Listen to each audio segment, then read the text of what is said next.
She needs a date to her best friend's gala. He wants to settle down.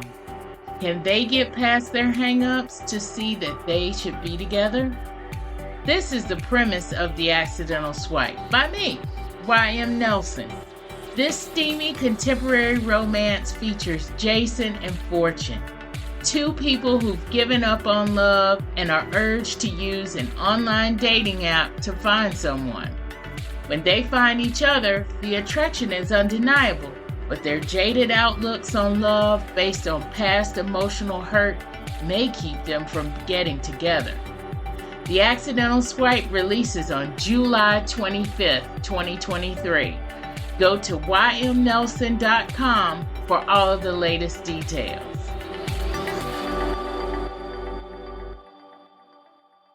This is the Nerdy Romantics Podcast, and I'm your host, Y.M. Nelson.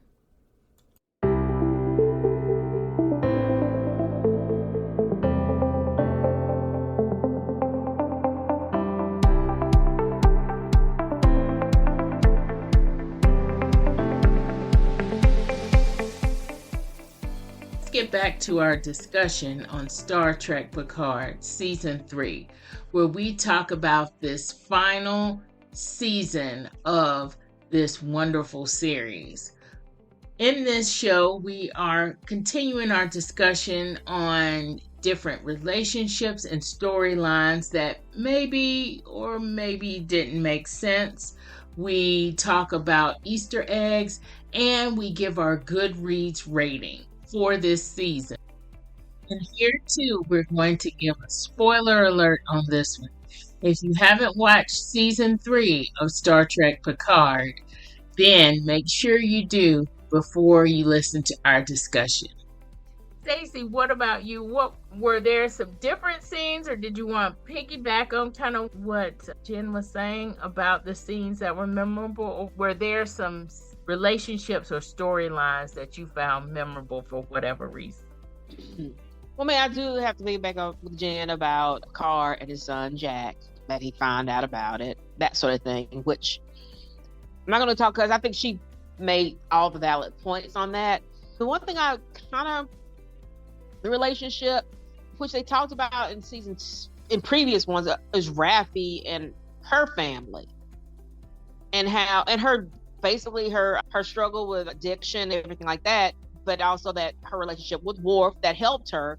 But the thing about her family and how, because of that drug use and drug abuse, she lost her family. But it wasn't just about the drug abuse, it was how she centered her job as her main thing in life. Exactly. Because one of the things is, when she was talking to her ex-husband, he was like, I can either give you, what was it, the number or name or something of your son, or this information you're trying to get to help, this information for the things that she was trying to do. Right, the contact information for that. Yeah. Which one you rather have? And she chose the contact information. And I thought, in a way, just that what her ex-husband put her through, because he felt that family should come first, but she was thinking, when they all say it's all for the greater good, or the needs of the many outweigh the one, and she was actually living that, and how that did not come across well for her family. It's like, you don't place us first. But if she had placed them first, we might have had a totally different ending for this show. Yeah, exactly. But then their turnaround when they found out her work made her a hero. Because when I think, who was it? Worf had sent something so that it so she blasted could get in the house, in her son's house, about all the stuff she did. Because she couldn't tell anybody what she did, because she wasn't just work for the Federation. It was the spy work for the Federation. Right, exactly. So she couldn't tell them anything. And they realized all this time, granted, the drug use, that's what really, but for this whole entire time, she was doing this for the safety of the galaxy, the universe, the solar system, whatever it is. She was doing it for the safety of all. And to see her struggle between wanting to be with her family, wanting to be, but knowing that she could not do that because of the fact that if she did, all this would slide down. All this would go to pot. And that struggle for her. And you saw that. And her struggle was like to pretend like she's using when she can't be really using. And you see that struggle within her as well. Temptation is being handed to her at every contact, and she's saying no to it. Yeah. So that was one of the other things that seeing that, and they did not. They saw. I like the fact that we know about her addiction. Well, from season 1, I guess season 1. Yeah, we do because we know. But the fact that they never wrote it off as, oh yeah, now she's clean, and that was that it will always be a struggle for her, and I like that. I like that they did that. That it wasn't just a cutoff. She's fine. That's it. Right. Exactly. So, just because she got in this position, she's gonna be okay. Just because she's now back in Starfleet. Because when we see her in season 1, she's in some trailer, out of the on some desert looking planet, just kind of pulling it along. And the reason why she's got a ship is she's just kind of like renegading it out there. That's not a Starfleet ship that she has, or whatever. So, or why she was a pilot or whatever. She's just kind of out there. But yeah, it just because you get to a certain point does not mean that the illness of addiction is just going to just magically leave you, even in the 25th century or wherever. Yeah. Oh, and one thing I forgot to add about characters that I was happy to see was at the very end of the last episode, we got to see one of my favorite characters, Q. Yes! So we got to see Q! I was like, when he said, but my dad said you were dead. Right. Like, I'm Q. What are you talking about? That was awesome. And it was very much full circle. But at the end, there were a lot of little full circle moments, Easter eggy moments that we can talk about later. But what I wanted to piggyback on with what Jen said and what was kind of disturbing about that whole storyline or the whole relationship between Picard and Beverly, or the disintegration of that relationship, and then now bringing Jack into it, is 2 things. One, something really bad had to happen for you to give your child by one man the name of your dead husband. How are you gonna do that? That is true. I was like, Crusher is not her maiden name. Right. Crusher is not her maiden name. Who knew her was like, didn't your husband die before this kid? Exactly. That's what threw me. I was like, why is his name Jack Crusher? What about Wesley? Because I'm like, Jack is Wesley's dad, right? Not this Jack Crusher, but actual Jack Crusher on TNG is Wesley's dad. Why would she name this kid Jack if this kid is not Wait a Jack? minute. Yes. Wait a minute. What? Beverly Crusher's husband was Jack Crusher? Yes. Oh my God. Yes. And Riker made just kind of a glancing kind of says like, that's got to really be messed up for him to be named that. And I don't remember what episode it was in, but he was at the bar. So it was in one of those last episodes of what we're watching now. He said, that's got to be messed up because yes, Beverly, and this is the other thing about this, right? So the other whole level of it is that Beverly and Jack and Picard, they were all friends at one point. Jack and Picard were friends, and I don't know if it was in Starfleet. I can't remember, but there's this one episode in TNG called Kes Prit. because they're on this world that's divided. On one side, they call the world Kess, and on the other side, they call it Prit. Somehow they get captured and the Prit end up giving them some kind of thought thing where they can read each other's thoughts. This is going way back, y'all. Sorry. So you find out a lot about the relationship between them. We already know by that point that Captain Picard is the one that had to tell Wesley that his father died, because Captain Picard was the one on the mission where Wesley's father, Jack Crusher, was killed. Picard was the one heading up that mission. So there's that layer. But then the other layer is that Captain Picard and Wesley's dad, Jack Crusher, were friends, but Captain Picard liked Beverly.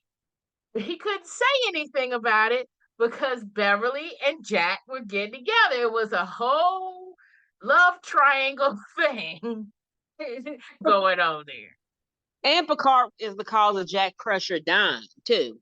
Exactly. He's the reason, because he's the one that made the decision to save some people, but not save Jack or something like that. It was something like that. I remember it because in one of the episodes, I think Wesley had a test and we had to do basically do the same thing. The psych test. I just saw this episode like a week ago. Actually, a few days ago. Yes. And Wesley kind of had to go through that psych test thing.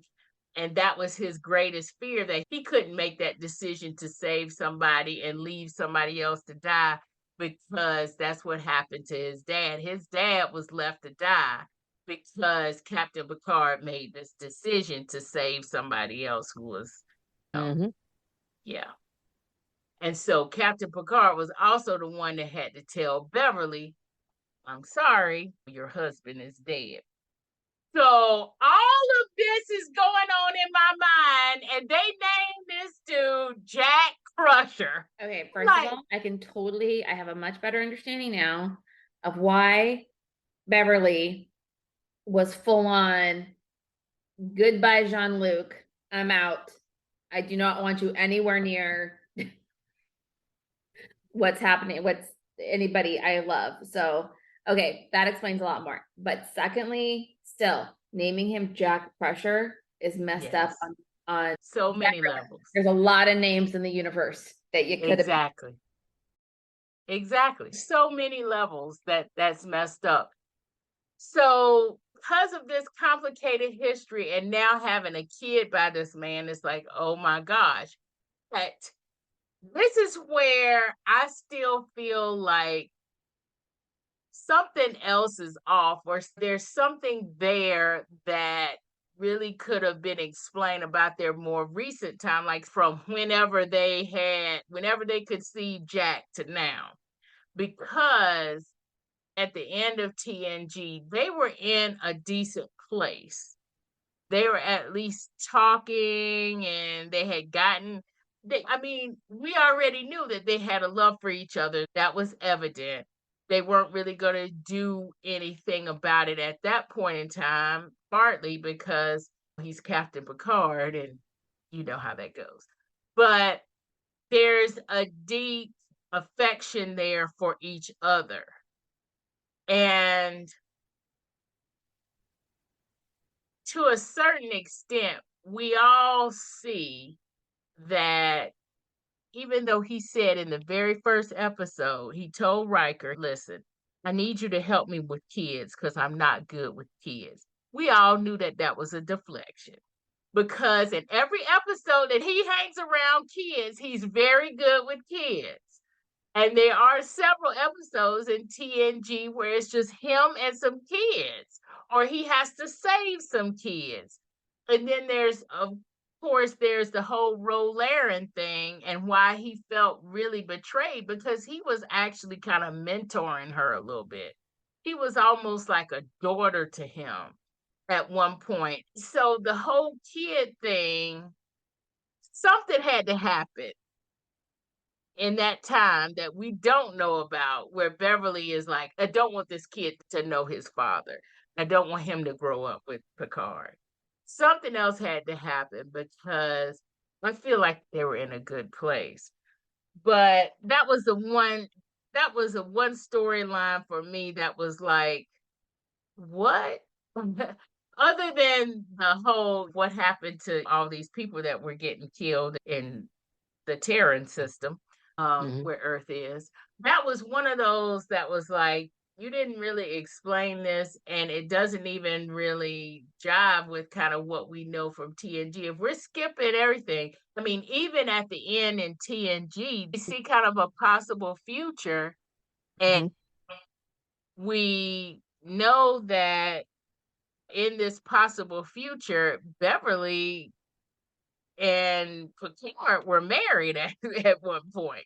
Again, that's a possible future, but they had gotten to a certain space. And for them to kind of go back on this and him not to have talked to her in 20 something years, it's just weird. Even with Yeah. all their history, that's still weird to me. Like at no point you're like, yo, let me call her Beverly and see how she's doing. Right? I sent her a holodeck card or whatever they have. And he called his dog number one. And why can't Beverly get no love, you know? Mm. But anyway, that was one thing that bothered me storyline wise. But one thing relationship wise that I really liked, that I'm gonna piggyback on from what both Jen and Stacy have said, is that kind of that whole Worf's whole character and kind of his evolution and all of that stuff going on. And I really liked what they did with Worf. And this is Yes, therapy me. work. Exactly. Exactly. All of his therapy and all of it. But to me, he seemed that therapy was working for him. He was the most centered character. He was the most on point character. What he was doing and what he was saying, they were all true to who he had become. And I Hmm. really like that because as I'm watching a lot of earlier episodes, and I've always hated the way they did this about Worf.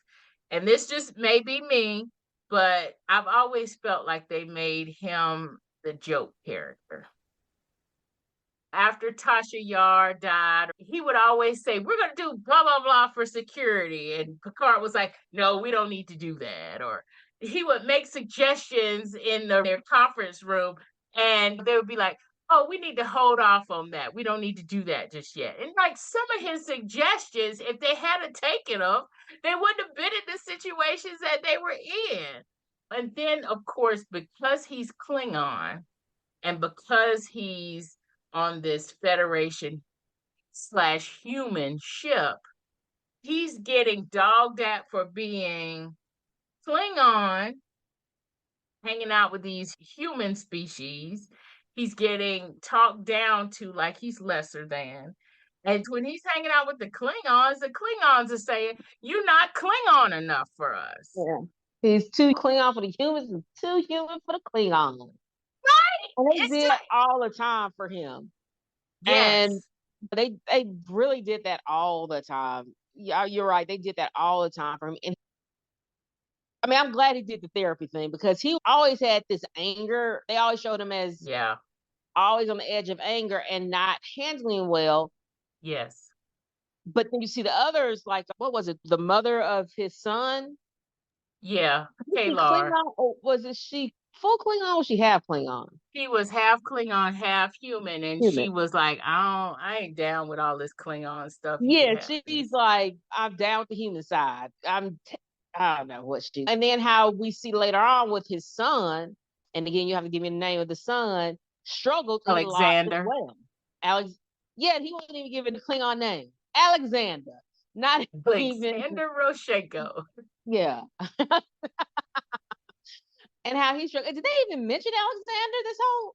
Did they mention him at No, all? they don't mention him, but this is another thing from DS9, and this is something that I didn't like that they did in DS9. So they were having this whole war with the Dominion, and Alexander was on the Rotaran, the Klingon ship that Martok would be on. Mhm. So they made this little side note near the end of that series that Alexander had been killed. Okay. I was like, I Yeah. did remember. I was like, did he die or what happened to him? 'Cause I thought he went radical.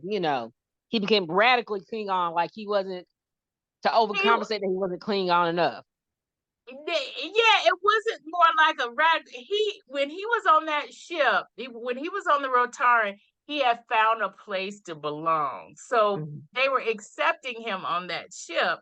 And so he was coming to his own as a Klingon and really just becoming a Klingon versus a Klingon who's 1/4 human or whatever. But he wasn't radical or anything that I remember. I Well, I mean, do not remember them radical, but I saying, mean, he really fully embraced his but Klingon he side. did exactly. He totally embraced his Klingon side and embraced it even more than Worf at that point, really. Mm-hmm. Um, so he had actually come into his own. And then, of course, they say that he was killed in battle. And this is also after they wrote off Kern.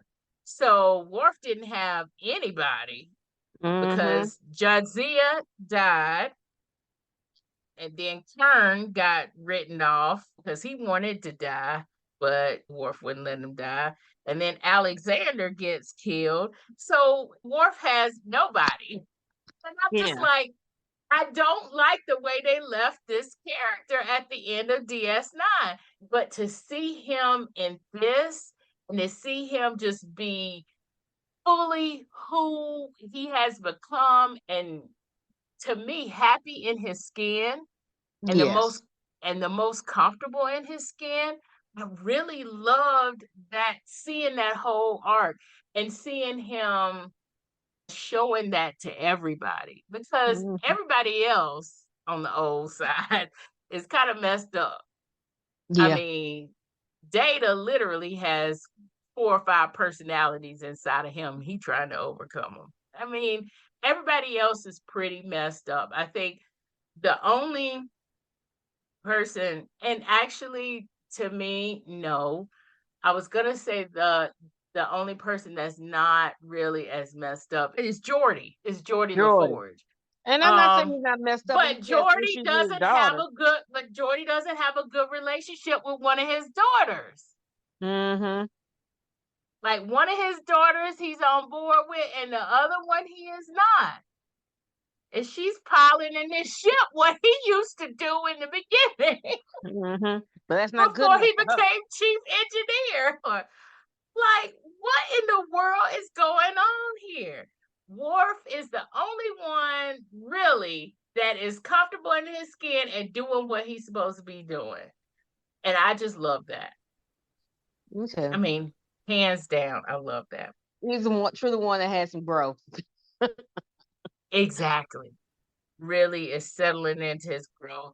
I think to me, when we first see Admiral Picard, he's finally kind of settling into maybe who he has become when he's with Laris.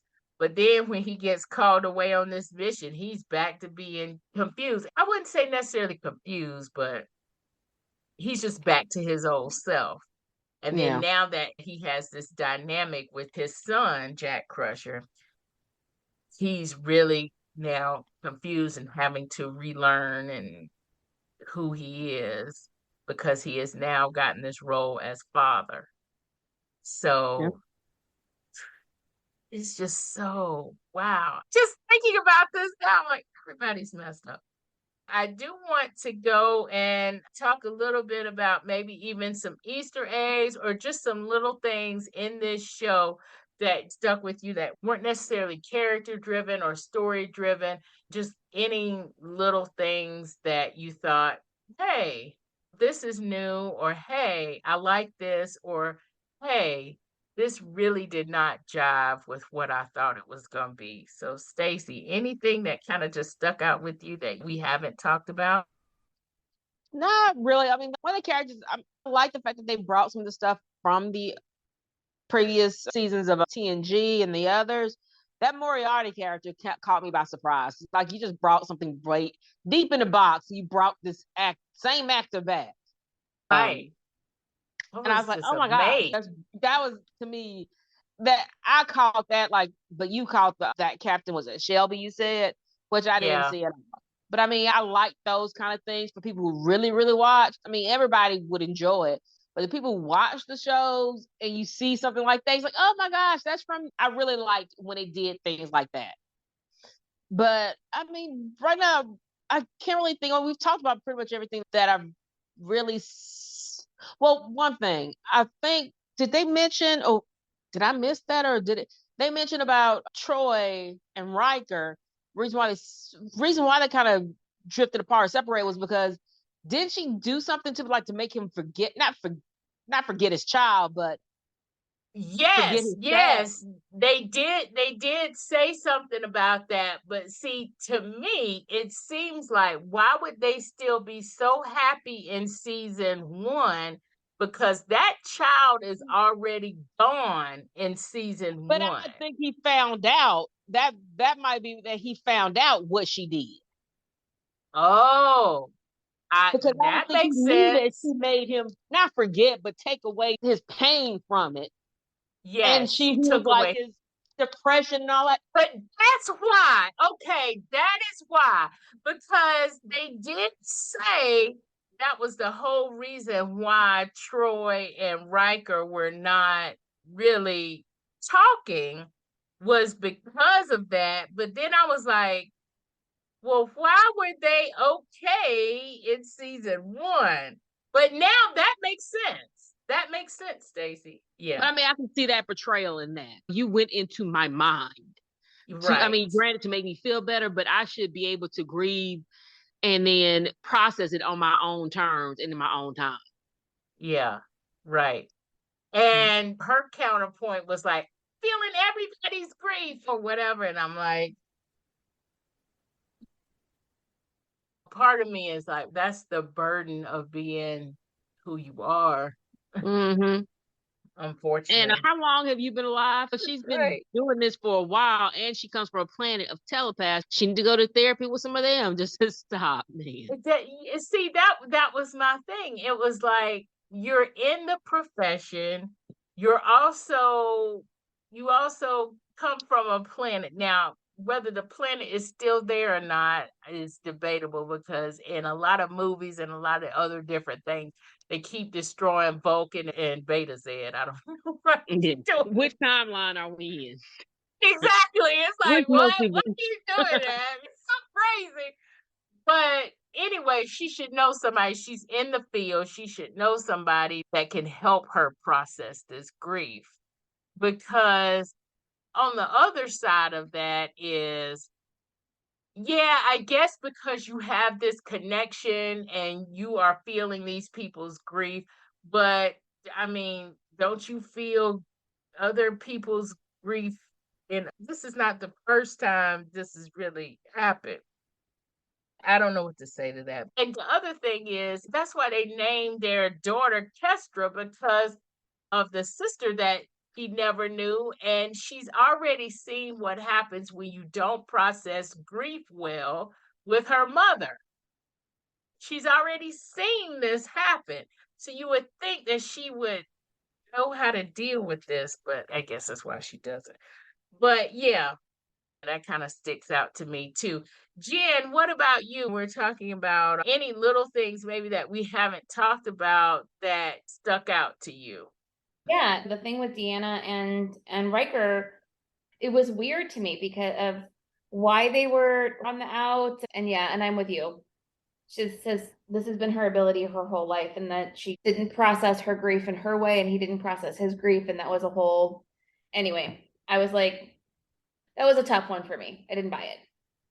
Yeah. But other little details, oh gosh, we've covered so many of them, because one of them I was going to bring up was the relationship between 7 of 9 and shoot, this is me with names again, but you guys already talked about that, so I don't think I have anything between 7 of 9 and Captain Shaw, you mean?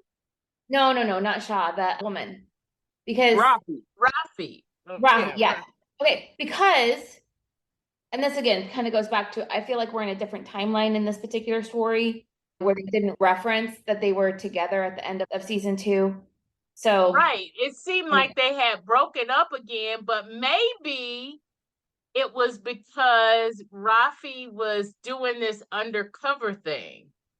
right. That's what I'm thinking.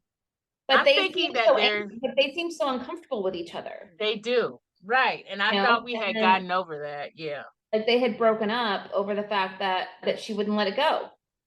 So if you just sort of come into the season feeling like this is an alternate universe, not a continuation, then I feel like I would have been fine with it that way.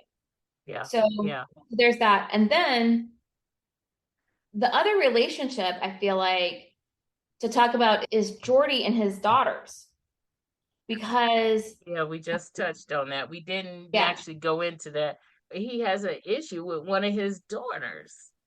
Yeah. and that was really surprising to me. I guess because she didn't follow in his footsteps and the other one did, and he wanted to sort of stay a little closer to following the rules.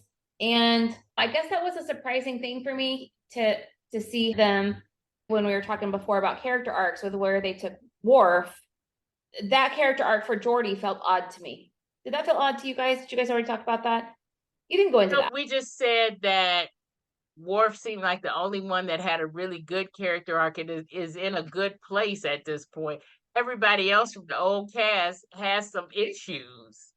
Yeah. And some of them, it's like, you're right, with his daughters and approving of one daughter, but not of the other, and all of that, that doesn't seem to jive with me. It I was have another yeah, it was issue an with it. odd choice. And this Yeah. is where we kind of come back to the screenwriters, right? Where I feel like Yeah. maybe the screenwriters were feeling that they were supposed to create some sort of conflict for every character to have to deal with, right? And they needed to not make it easy because Geordi comes in when they were going to steal from the museum. Yeah. And of course, he's not going to just allow that to happen. Okay. So, but then they sort of take on this weird sort of conflict with the daughters that I'm not sure it really had an opportunity to play all the way out. And I think it also was kind of an odd choice because at every step, Picard's goal seems like it's okay for everybody to be in danger except my son. And that was a little,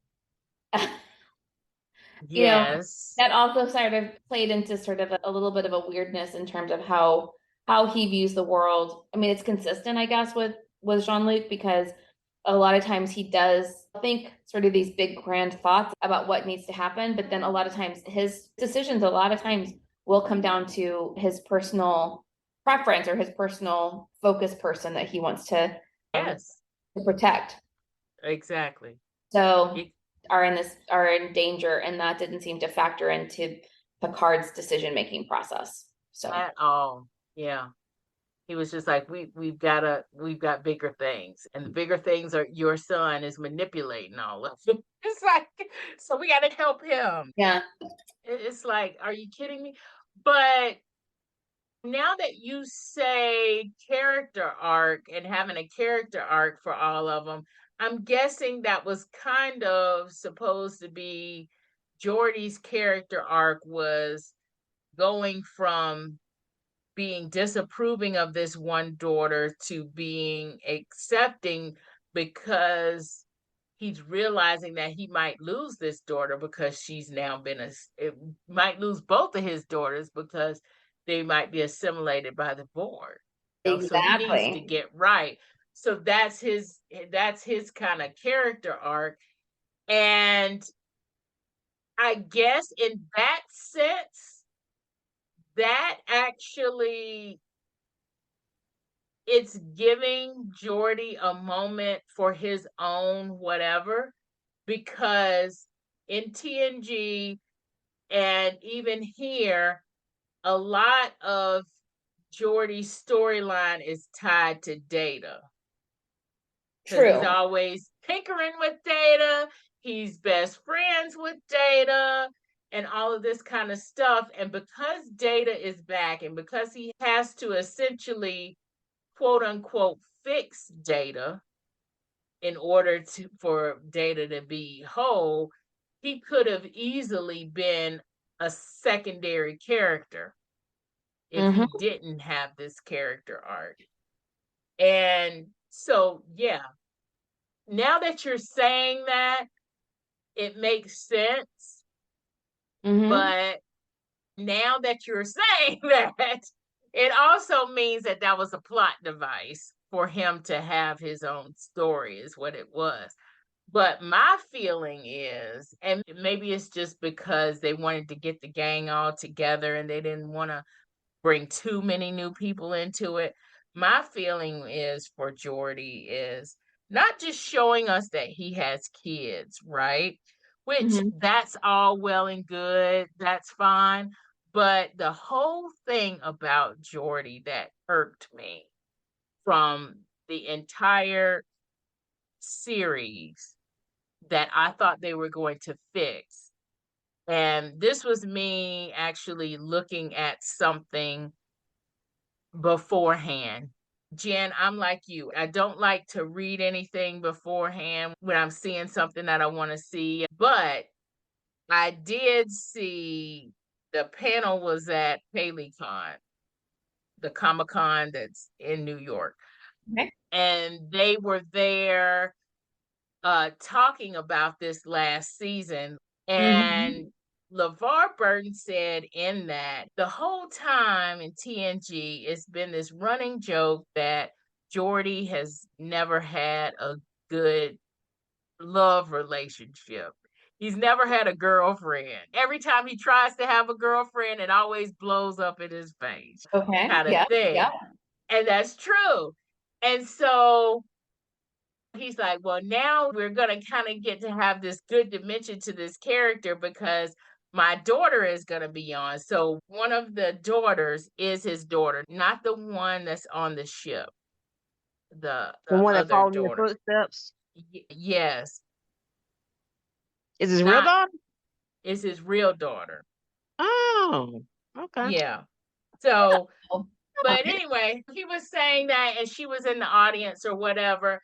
And I was thinking what we were going to see was that they were going to be in a family and we were going to see his wife. Right? They still kept him sexless with children. Exactly. That's exactly it. And I said, this is not how I wanted this to go. But now, Jen, that you kind of pointed out, everybody getting a struggle. At least they gave him his own character arc where he's not intertwined with all of Data's mess and having to fix Data, even though that's part of it. But at least he has his own story arc in this season. Yeah, exactly. They actually gave him a lot more depth and a lot more personality because you're right. He spent a lot of time either reporting on how the ship was broken or fixing Data. Those were kind of fixing Data. Yeah, he was Watson to his Sherlock. Exactly. That's exactly, and he literally was. Watson. He was literally Watson to Data Sherlock. And the other thing with Geordi's character, every series has a character that's always getting into something kind of catastrophic, kind of like they're always getting into a big jumble of stuff. You know, for Voyager, it was the ensign for Voyager.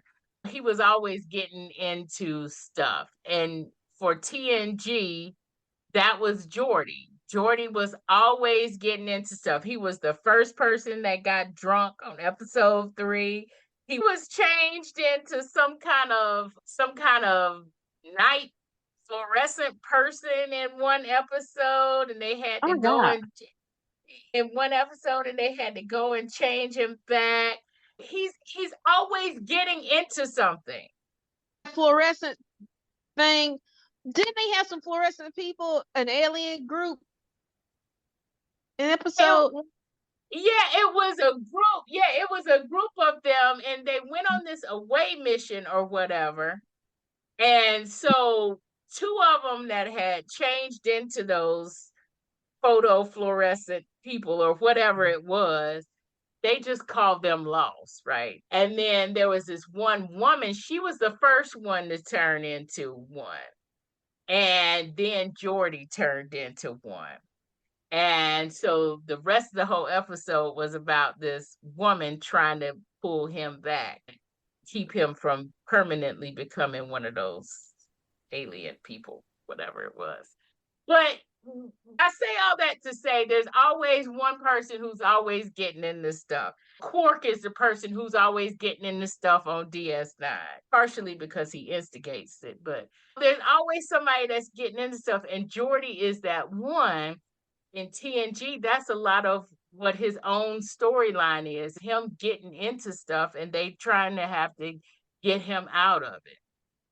And so here, to see him have his own storyline that doesn't have to do with A, getting into shenanigans, and B, trying to fix data, that's refreshing. That's refreshing now that I see it. So I am now a little bit more over what I wanted to see from Geordi. Okay. Although I still wish I could have seen him have a wife. I wish I could have seen the whole family dynamic. But anyway, I'm over it now. I promise. Oh gosh, but y'all, we have talked so much about this show, and I promise you, there are some Easter eggs that I have here that we haven't even talked about. We haven't even discussed, but they're just little Easter eggs and they make me giddy. So the only one that the only two that I'm really gonna mention, and it's only because of the coincidence of me figuring this out with me actually looking at the season, is in the first episode, Admiral Picard is going through his stuff. Him and Laris are packing up their stuff because they're going to live somewhere else. And he actually pulls out this recorder, like a flute-like thing. And that flute-like thing was from the TNG episode. Say it again, Stacy. I was like, I remember that. And I remember that egg. Because that's when he said he never didn't want children and families. Like, you had a whole lifetime with children and families. Exactly. He had a whole lifetime and had kids. I was like, yeah. But so yeah, he pulls that out, and it makes me think that episode is season 5, episode 25. I looked that one up because I don't remember them like that, but I just remember them when I see them. That episode is called The Inner Light. But the thing about the recorder too, the other layer of that is, and this is just only because I happen to be watching some of these things in tandem, is his son in that episode is playing this song and is learning this song on a recorder. And the song that he is learning and he's playing is the theme for season 1 of Picard and season 2. So if you go back and if you go back and you listen to the theme song, the theme melody of season 1 and season 2, they don't do it here because they're really taking back the TNG theme song and remixing it. But in season 1 and season 2, that theme song is the same song that his son is trying to learn how to play in that episode with the recorder. So I just thought that was just so cool. And the other thing that I thought that was really cool is in the last episode, you can hear Major Barrett's voice as the voice of the computer back on TNG. So somehow they've synced her voice because she's been gone for about 20 years now. But her voice is the computer voice in episode 10. I think when they get back on the Enterprise or something, when they get on the new Enterprise D or whatever, and her computer voice, that's her voice. And of course, Majel Barrett also plays Deanna's mama, Luoxana Troy. Those are my two big Easter eggs that I wanted to mention on the episode. There's so many others, y'all. This is full of Easter eggs for people who love TNG and people who are just totally nerds about it, like myself. And it's also for people who are not total nerds about it. It really is just a really cool season. I like the layered storylines. I like the way that the story played out. I think that here the story is done a lot better than the story was done in season 2, in my opinion.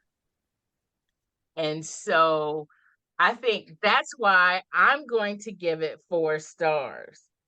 So, Staci and Jen, what Easter eggs or any other little things that may have stuck out to you that we didn't talk about, if there are any, yeah, feel free to name those.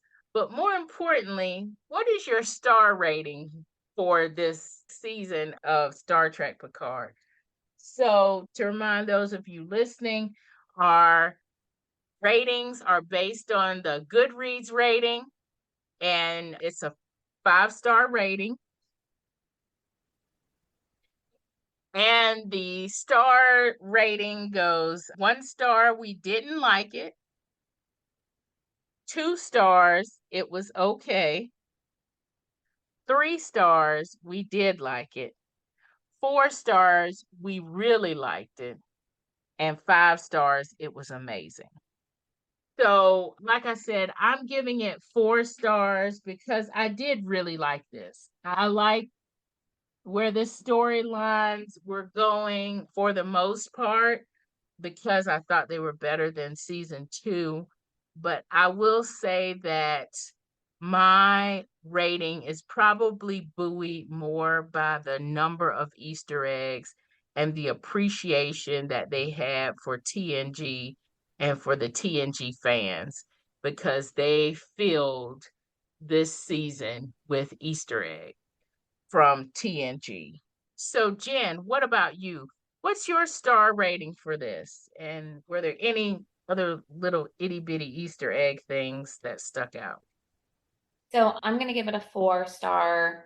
And there's a nostalgia there that is definitely sort of buoying that rating a little bit. We've talked quite a bit about the story issues that I saw in the series, but I'm happy to sort of gloss over some of those story issues because it was so satisfying to get to the end.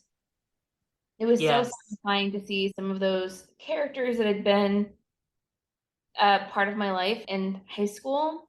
This was on the air high school into the beginning of college for me. And so I didn't see every episode, but I was able to sort of catch a lot of it here and there and just be able to enjoy it and feel really, really confident in it because I was really happy to see that they were bringing Star Trek back after the positive feelings that I have about the original series and about the movies that had been made up until that point. So with this cast of characters, they felt much more like they were made for me. And to see them all back together again was really meaningful to me. And so I really enjoyed that. I'm not as great at picking out the Easter eggs as you guys are.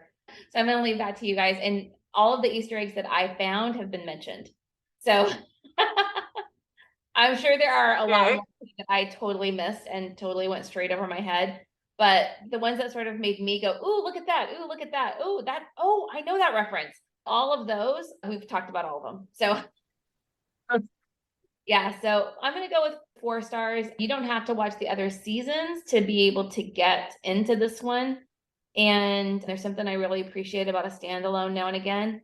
But yeah, I do feel like you don't have to be a hardcore fan of Star Trek or TNG to really get it either, because I don't think I fall into those categories.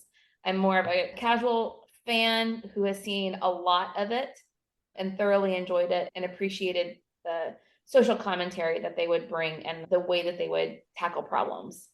So I always appreciate that about Star Trek shows. Yeah. Yeah, I'm gonna have to agree there with you on you don't have to be a hardcore fan. Yes, I'm saying I'm giddy because of a lot of these Easter egg things, but you can have a lot of Easter eggs and have it still suck as a storyline. But it does, it can do that, but this doesn't. This is just entertaining good sci-fi, and it does what good sci-fi does, like what Jen says. It tackles the human condition, but it tackles it with science fiction and with aliens and with all kinds of problems that actually make us see, hey, we can look at this in a different way. That's, to me, the whole point of science fiction. Whole point is to show the human condition in a different way so people can see things differently and hopefully Yeah. do things differently. Stacy, what about you? What was your star rating for this? And also, were there any little Easter eggs that stood out to you that we didn't talk about? There was not any additional Easter eggs right now that I can think of that we haven't talked about that really hit home. I guess one of those I really did like was the pan flute one, which I forgot about until you mentioned. It's like, oh, I remember that because I was just remember that whole episode where he lived an entire life in a few seconds. Exactly. Yeah. And I liked that. And it was like the first time I think we ever saw Picard as a family man or could be a family man kind of a thing. Yeah, it was. And overall, I was trying to think what was my star rating for the last season. Because to me, out of the seasons, this one I liked the best. Yeah, season, you don't really have to be a Star Trek fan or even really know the background history, really know about it in any of the episodes, in any of the seasons. But this one, I think, truly was one that was, even though you don't have to know the whole Star Trek universe to get it, for those of us who used to watch all these different episodes, all the different shows, I think it really hit home more than any of the others. This was probably what I expected Picard season 1 to be more like, as in bringing back all these old characters. When in reality, Picard season 1 was more like it was Star Trek and it was Captain Picard, but it wasn't anything what I envisioned at first. Yeah, yeah. And this one is more like what I thought Picard was going to be like. Yeah. Not to say that none of them that I didn't like the other 2 seasons, because I did, but this one I think really spoke to the people who had more of a history of Star Trek: The Next Generation, Deep Space Nine, Voyager, because of all the people they brought into it. And I think that to me kicked it up a notch. So I don't like, what did I rate the last one? Because this is would have to be, if I rated the last season as a 4 or anything like that, or this would be a 4.5. But if I did 3, 4, 5, Okay. this is just a little bit better than the other 2 seasons. Okay.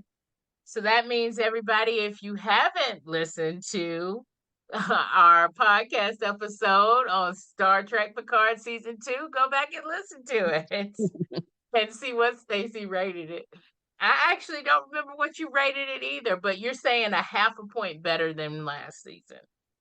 Yeah, I mean, I don't want to say 5. If I did the last season as a 3, then this would be a 3.5 or 4. But if last season, I said it was a 4, I wouldn't say this was a 5, but it was still a better. Yeah, yeah. I agree. We haven't gotten to, yeah, we're not at 5. It was amazing, but I did really enjoy it. So yeah, and I did like it better than the last season. You're right. Ladies, thank you so much for hanging out with me for this very in-depth conversation. But I'm so glad I'm not the only one that nerds out about Trek. This was so fun. This was such a fun discussion. I loved it. Oh yeah, this I'm sorry, y'all. The Star Trek discussions on this podcast. I love the romance novels. I love the other things that we do. I mean, obviously, otherwise I would not suggest them because this is my podcast. But the Star Trek ones are just the best. They are just totally the best. But yeah, there's no way I could nerd out about that on a whole podcast dedicated to just Star Trek. There are some good ones out there though, so check those out. But I love hanging out with y'all and talking about Star Trek. This is so fun.